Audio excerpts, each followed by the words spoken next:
mind. I have to study my scaring. You don't need to study scaring, you just do it. Really? I think there's a little more to it than that. Well, I'm going to say it. Pixar has done it again. This time literally.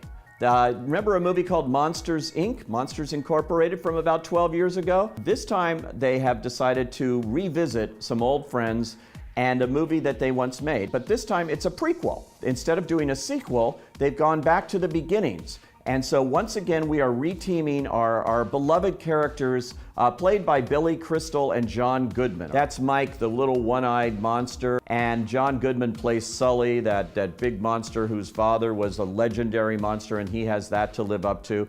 They are an odd couple, to be sure. Now, Monsters University goes back to the beginnings. We see where they met. And they met at this university. They go to what is called a scare college, basically, where you learn to scare kids to death. And so it's all these monster wannabes who are just learning the tricks of their trade. It's a very good premise because we see how it all started. And particularly with Mike, the Billy Crystal character, he's really like not somebody who's scary at all. And he has to learn how to do that. Just wait, Hotshot. I'm gonna scare circles around you this year. You're not even in the same league with me. And then Sully, you know, who's living up to his father's reputation, also has his own problems. Well, they get to the school, and no sooner than they get there, they're both kicked out. The head mistress, or whatever you want to call her, played by Helen Mirren, is really, really a piece of work. She takes no prisoners. And in this case, she wants nothing to do with Mike and Sully. If you're not scary, what kind of a monster are you?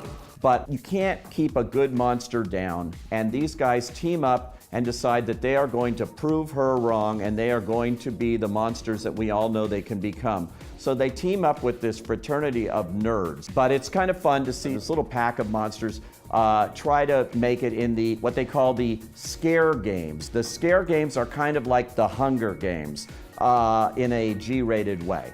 And so they do all these little activities to try to prove that they've got what it takes. Okay, it's not the most original movie. It's going back to what's worked before for Disney and Pixar. It's a little disappointing for Pixar fans because they're always looking for the next big thing. Pixar is really, they're geniuses in terms of turning out animated fare. Hello, I'm Terry with a Y. And I'm Terry with an I. I'm a dance major. And I'm not. 5, 6, 7, 8, 7, 8, turn! And turn. Why didn't you turn? Because we never agreed to do this. But this one's a lot of fun, and it really does serve a key purpose. I've noticed that there are very few pure family films out there this summer. I was talking to a son of a friend of mine who said, you know, it's really weird, but I can't find any PG movies that my father will let me go to see. And I think that's sad. So I applaud this movie for being out there. It's a lot of fun. The parents won't be bored. I say if you got a family, if you got a kid, and you want to keep them occupied for a couple of hours,